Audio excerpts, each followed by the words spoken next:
What is up, guys, and welcome to my final Cobra Kai ranking. A little bit bittersweet. I've been covering this show for a number of years now, and we have finally reached the end. So it's time to talk about all 6 seasons of this show and rank them for my own personal taste from worst to best. Now, I will say a few things right up front. I'm going to get into spoilers for every single one of these seasons, including the final season. So if you have not watched the show, not only do I highly recommend you watch it, but I highly recommend you watch it before watching this video.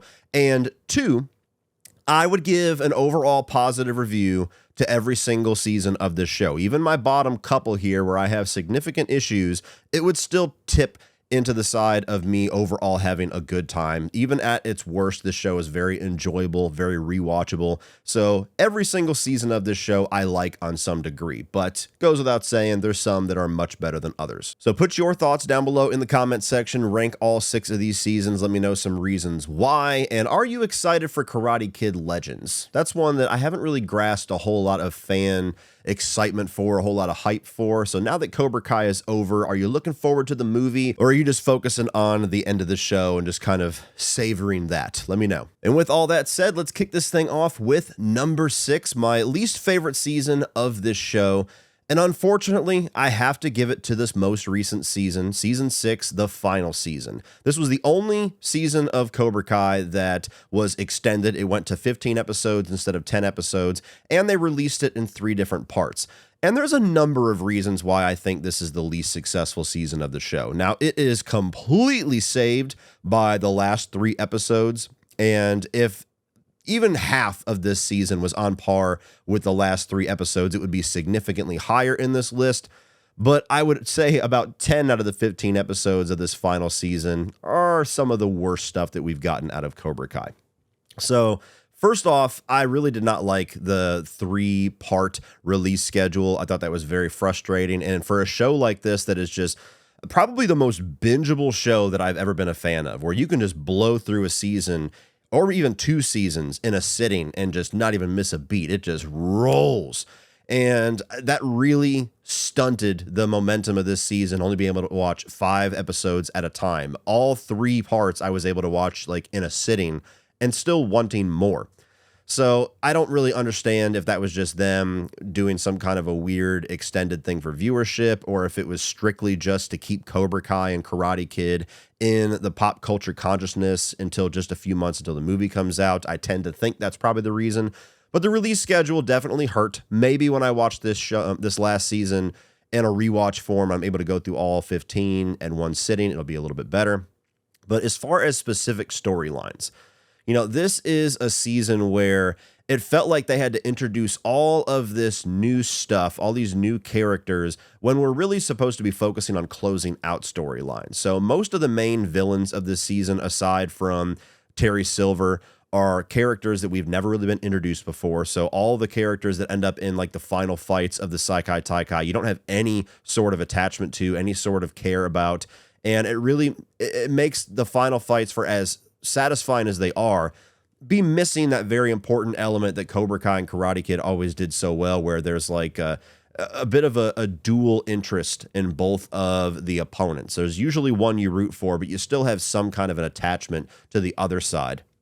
You just didn't have that here. So all of the Iron Dragons and, you know, even some of the Cobra Kai characters before they shift back over to Johnny are just not on the radar whatsoever for me.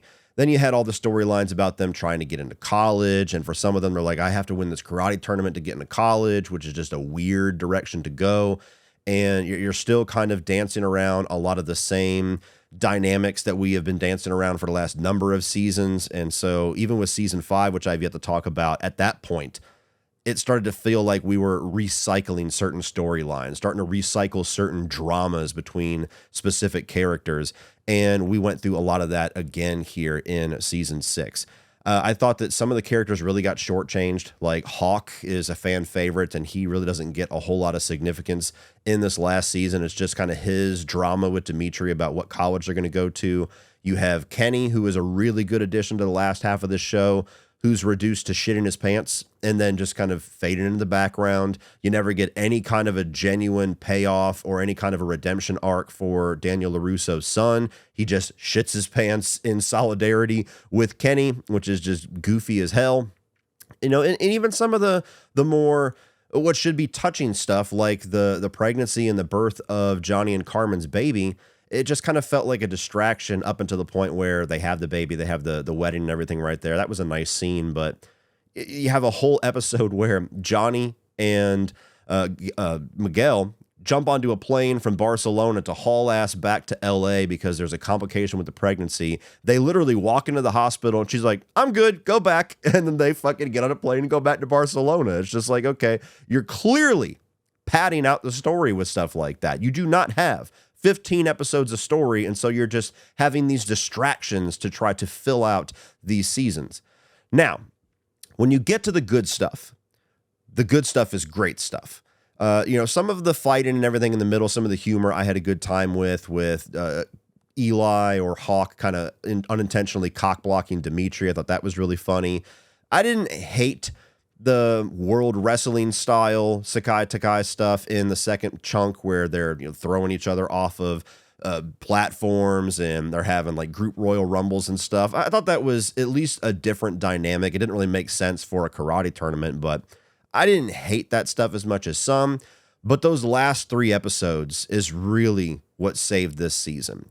Otherwise, I would have told you it's definitively not even close that this is the worst season of the show. When you got into the last 3, I'm talking about major payoff, huge fan service, such satisfying closes to every single character of this show, just firing on all cylinders.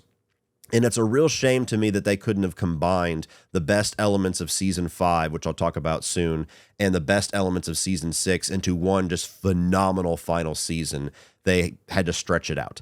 But those last 3 episodes where you have Sam dropping out, which felt like a natural choice for her character to make. I've seen people like bitching about that online and just continuing to roast her. Like, I don't get what people's hate is for Mary Mauser. Like, she got body shamed all to hell for a while because of her diabetes, and now it's like, oh, fuck her because she didn't stay in the tournament. It makes total sense of her character. Her character was always kind of on the fence and stuck in the middle of stuff. So her realizing she has nothing left to fight for, and this is Tori's tournament to win, and everything is on the line for her, that made perfect sense to me.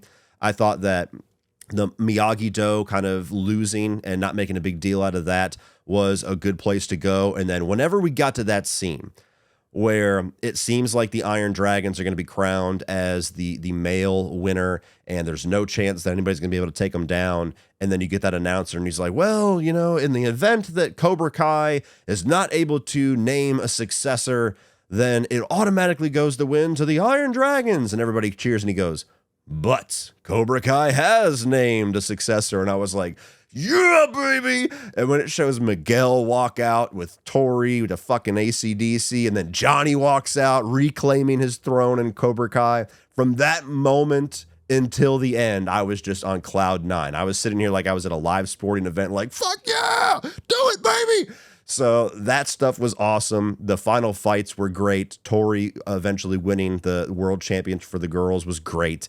Miguel, none of these are like surprising endings, but they're all just so satisfying. Having Johnny end up being the final fight where he has to fight the evil sensei, which again, a character that we don't really care too much about, don't know too much about. So it could have been more satisfying if he was fighting Terry Silver, but nonetheless, he has to finally redeem himself because the show ultimately is about his redemption. So that was a great spot to end on. And when you get Daniel that goes up and gives him that little pep talk and says, does fear exist in your dojo? Does defeat exist in your dojo? Does pain exist in your dojo? No. Well, quit being a fucking pussy and go over there and kick the shit out of that guy. I was like, oh, yeah. So all of that stuff in the last 3 episodes, man, if they had gotten a bit more of that out of this season, would have skyrocketed on this list. But it's 3 amazing episodes and a really great ending to this show that's unfortunately stuck in a very extended, artificially season of television that feels like they have ran out of all their best ideas. And so we're just spinning our wheels until we get to the end. but the end was nice. And I also really liked how they wrapped up everything with Kreese and with Terry Silver. Now, with Kreese, I felt like it felt like his storyline was stretched out a bit too long in season 5 and 6, which is going to feel like I'm beating a dead horse, what they should have combined them. But the ultimate payoff of him realizing the error of his ways and feeling bad and finally coming to terms with how he's destroyed people, and that final scene between him and Johnny, some of the best acting, some of the most emotional stuff in this entire series, and him ultimately having this this fight to the death, literally, with Terry Silver, I thought was a pretty appropriate way to go out, and the explosion and everything like that. That wasn't too over the top for me. That was fitting for those characters. Although I did have a little bit of a confusion of why they introduced this element of Terry Silver being terminally ill. I thought that was going to be in there to try to like bring some sympathy to him and try to give him a reason to also kind of realize the error of his ways before he leaves this earth. But they just introduce it, and then he's just regular old Terry Silver again. So I don't really know what was going on with that. But both of those characters, the way that they wrapped it up, especially Kreese, I thought was also very satisfying. Coming in right above that is season 5. And season 5, I had similar frustrations with season 6, just not quite as extravagant, where by this point, it felt like all the individual character work, they were just kind of recycling a lot of the same stuff.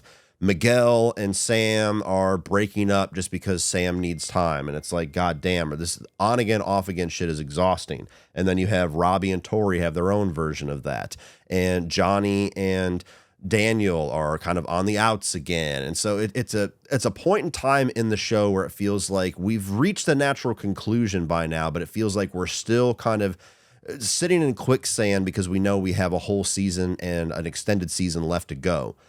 Beyond that, though, the high moments of this season is some of the best in the show. I think that Terry Silver is easily the best villain, and it's great to see a whole season where he is just the mustache twirling dude in charge who's just wrecking shit. I thought the way they used Mike Barnes was great, where, you know, you have certain expectations of him and he's just totally the opposite of that. And the way that it comes back in the very last episode where Daniel is literally storming the fort with both bullies from the original Karate Kid series, and they all get great payoff moments in their fights. You know, Johnny gets a great kick-ass moment where he sees his sonogram picture and kind of gets like the Hulk rage. You get Chosen fighting Terry Silver with katanas.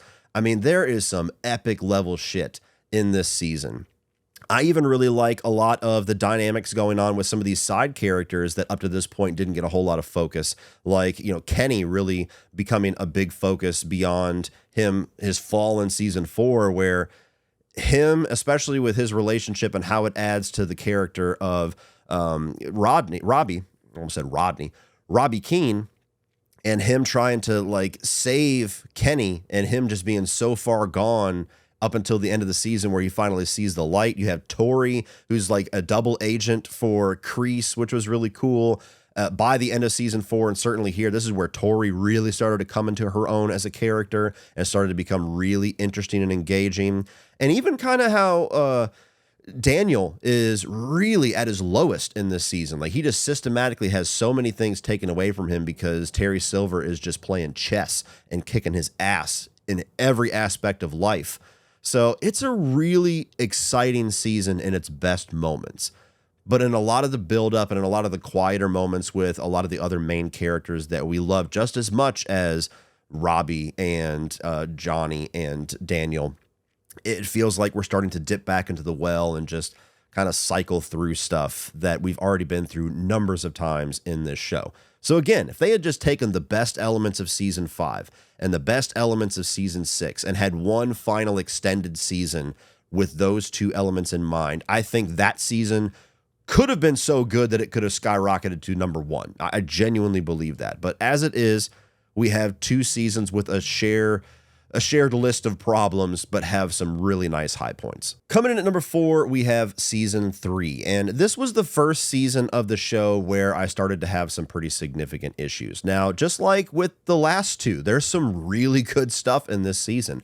I think that despite the fact that they're going way over the top as far as logic leaps with how evil some people in Cobra Kai are, and these kids are literally just performing felonies left and right. You know, the breaking and entering, you know, snapping Dimitri's arm and all this stuff, and nobody ever decides to call the cops. Like, that's an element that this show struggles with a lot in this, you know, season 3, season 5 even has its own issues there. But you have a really interesting turn overall with Hawk, where he's at his most villainous. And then kind of out of nowhere, I don't think they earned his turn back to the good side as much as they could have, but it's still satisfying to see him team up with Dimitri and kick everybody's ass at the end. You have some pretty good stuff going on with Robbie being pulled to Kreese, being pulled to Cobra Kai because he no longer trusts his dad, or Daniel because of him being in this juvenile place. Some of that stuff even felt a little overcooked, where it's like it's literally jail storylines with kids. And it's like, I don't know, man. Like, are they really going to let kids just beat the shit out of each other and have no supervision? Maybe. Never spent time in any juvenile centers, so maybe I'm ignorant on that. You have Miguel, who is trying to come back from his injury in the second season. And for as silly as it is, some of it has a lot of charm to it, where him and Johnny are back one-on-one again, having that sensei to teacher relationship. And he kind of heals him through the power of rock, which is ridiculous, but also awesome. So all that stuff I thought was pretty touching. And eventually him coming back and really starting to redeem himself from his heel turn at the end of season 1 and most through season 2 as well. You know, this is the season where you start to have those shifting alliances where characters start to go in opposite directions. And it was mostly satisfying how they started to do all of that. Tori, I still felt like wasn't a really big high point in this season. She's flat out psycho in 2. And then here they try to get some sympathy for her, where she's, you know, at home with her mom in some shitty apartment, and the maintenance guy wants to bone her. And it's like, dude, she's like, what, 16, 17? Like, this is fucking weird of a storyline. But it begins her relationship with John Kreese, which I thought was a pretty good relationship all the way through to the end of season 6. And the Vietnam stuff was another really big negative on me for this season, where I feel like what they were trying to do was interesting, but they didn't quite have the budget for it. And so all the Vietnam stuff wasn't very convincing. It felt very cheap. And it ultimately goes in a very silly direction, where like a lot of this, the visuals and how he came up with the term Cobra Kai, with literally killing his commanding officer over a pit of cobras, is a little bit on the nose for me. And also a really weird decision where you have his compadres with him. One of them looks exactly like Terry Silver, has the same look about him, the same ponytail, and then that guy gets killed, and then it's revealed that the other guy is Terry Silver. And it's like, what was the point of that? What did we gain by some weird little mini twist about who is Terry Silver?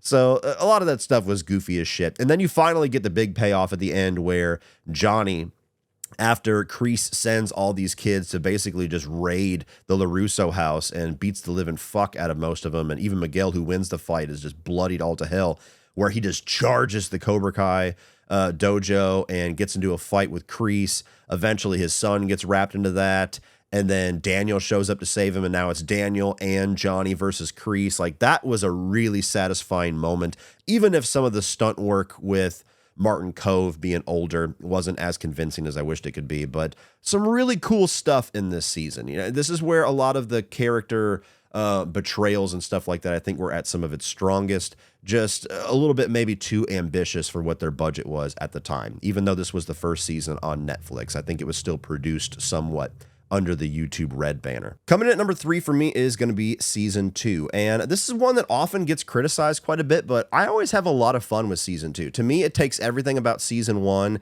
and just ramps it up a bit. It's not quite as satisfying as season 1, since I haven't talked about that season yet, but overall, having Robbie and then now Sam training together while you have Cobra Kai really starting to gain a lot of steam, and the rivalry between Johnny and Daniel really starting to pick up a lot of steam, where they're sabotaging each other. The introduction of Kreese in here, where he is like the side sensei to Johnny, was really fun and interesting. How they had like different ways about going about it. Kreese has his very classic Kreese ways, and Johnny's trying to do something a little bit more noble.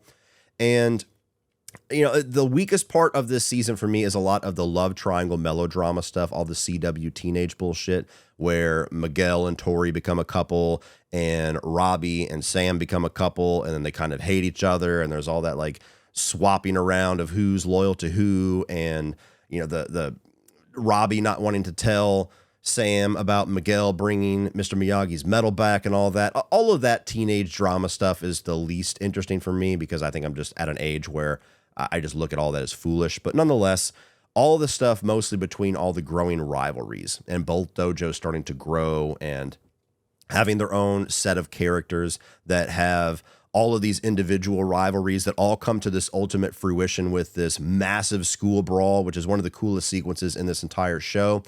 And ultimately, too, I really like how it starts to build that bridge between Daniel and Johnny, like that dinner scene with the double date. I really enjoy that. And how they kind of put aside their differences and they're making jokes where, do we need to order another round? And Johnny's like, I don't know. Last time I went 4 rounds with LaRusso, I got a kick in the face. Like, stuff like that was great to finally see. And that was the first time in this series that they started to kind of put away their differences, only for it to be destroyed an episode or 2 later when Sam is hungover and drunk at Johnny's house and he's trying to explain to Daniel, and Daniel's just too erratic to listen. But season 2, I really enjoy. I think it was a nice way to step everything up from season 1, leave us on a massive cliffhanger, just a little bit too overdone with some of the teenage drama. It's really the only thing that holds it back for me. Otherwise, it might have even been a spot higher. Coming in at number 2 for me is going to be season 4. And honestly, my number 1 and my number 2 swap quite a bit, but season 4 was a really massive surprise for me because by this point, I didn't like season 2 quite as much as the first season, but I really liked it. Season 3 had even more issues, and it just felt like, oh no, like I'm still enjoying the show, but we're clearly on a downward trajectory. And then season 4 for me was like firing on all cylinders again. I thought that all the stuff with Johnny and Daniel teaming up was really interesting, and you felt like we're finally right there where they're going to start working together. It's just they got to work out a little bit more shit, and we're finally going to get there. And then you have the introduction of Terry Silver, which was just a huge shot in the arm for this series, in my opinion. I've always loved Karate Kid Part 3. I know people love to shit on that movie, but I have always enjoyed that, and I have always loved his character for how over the top and coked out that he is. And so I was really looking forward to finally seeing him come back. And I thought they did a really interesting job at easing their way into getting back to psycho level Terry Silver again. Like at first he's totally resistant to John Kreese. At first he has resentment for him. He's learned the error of his ways. He's on a good path. He doesn't want to dip back into that side of himself again. And then just slowly that relationship with Kreese starts to corrupt him again and starts to break that dam that has been held for a couple of decades at this point. And he slowly starts to be that really psychotic, evil, manipulative guy again. And all throughout the season, as that slowly ratcheted up, it is so satisfying, where he wants to do whatever he can to help Kreese, but then Kreese, having his other allegiances, mostly to Johnny, starts to really test him and starts to really gnaw at him.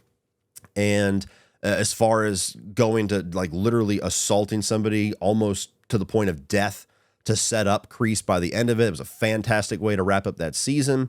And I really liked how we get back to the All Valley here, which initially felt like the natural place to end this show.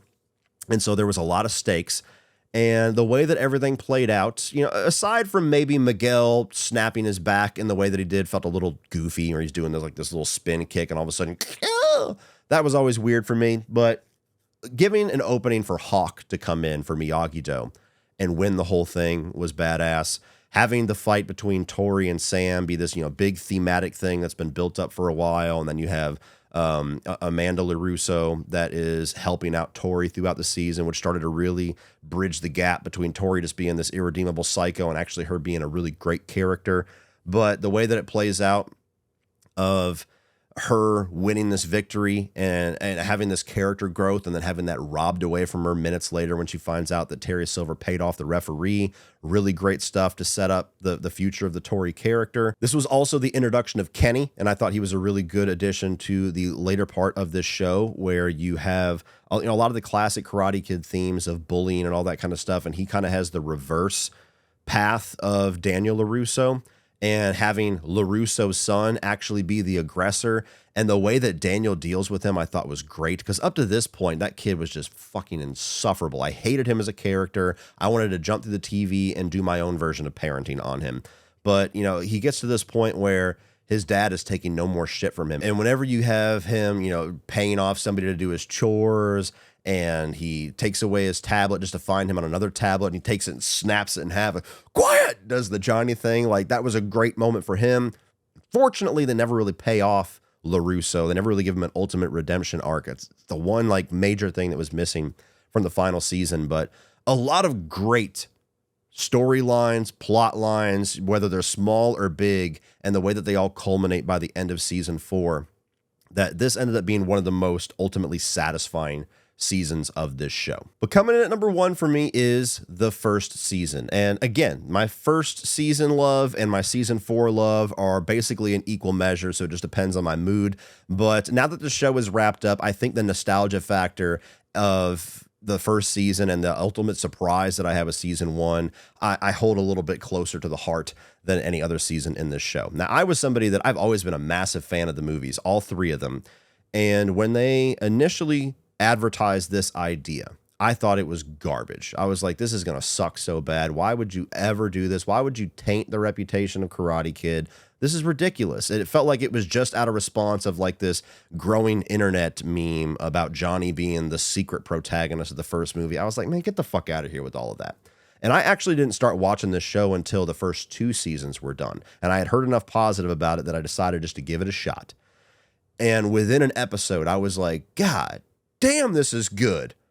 How the fuck did that happen? And what's so great about this show, and especially this first season, is that it really does follow a lot of the classic elements of the Karate Kid, but just puts a different spin on it.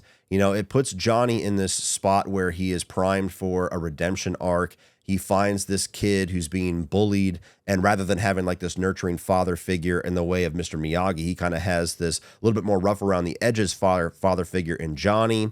And you have the way that he has this romance with Sam that's very reminiscent of Daniel's romance with Allie. And all the while, you have the introduction of so many great characters like Hawk and Aisha, who unfortunately got wrote out of the show at some point. And seeing Miguel go through this arc this season where he's this timid, nervous, sweet little kid, and then he starts to have this extreme confidence. He beats up the bullies at school. He gets the girl, and then unfortunately starts to fall as the flaws of Cobra Kai start to seep into him, which sets up this whole storyline that we spend the next 6 seasons really ultimately going through, where Johnny is trying his best to be a better version of Cobra Kai, but has to make significant strides to get there, and has to realize his own internal flaws and the flaws with how he was taught, and figure out how to be a better sensei, a better father, a better person. And all of that is just set up for such a great beginning in this season.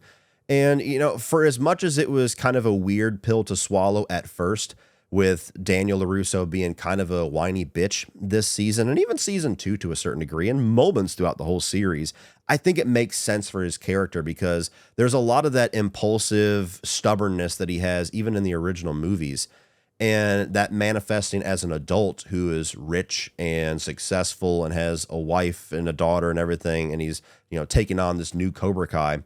I thought all of that was really interesting too. So as much as it really challenges you as a classic Karate Kid fan to root for Johnny and not really root so much for Daniel, even though some of the reasons he does what he does is understandable, I think over the course of the show, that made sense for his character, and ultimately it served Johnny's story, which is what Cobra Kai is about at the end of the day.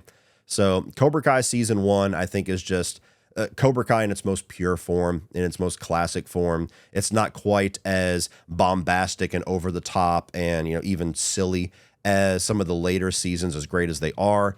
It's just simple. It's getting back to basics. It's tapping into that greatness of the Karate Kid again, but kind of flipping it on its head. So as of right now, for this final ranking, that is the season that I enjoy the most, and it's coming in at number 1. Well, that's it for this one, guys. If you enjoyed that, click over here for a playlist of all of my Cobra Kai season reviews so far. I'm also going to put a ranking up here of all of the Karate Kid movies for you to check out. Like, share, hit that subscribe button so you don't miss everything in the future. And as always, remember, opinions are like assholes, but that doesn't mean you have to be.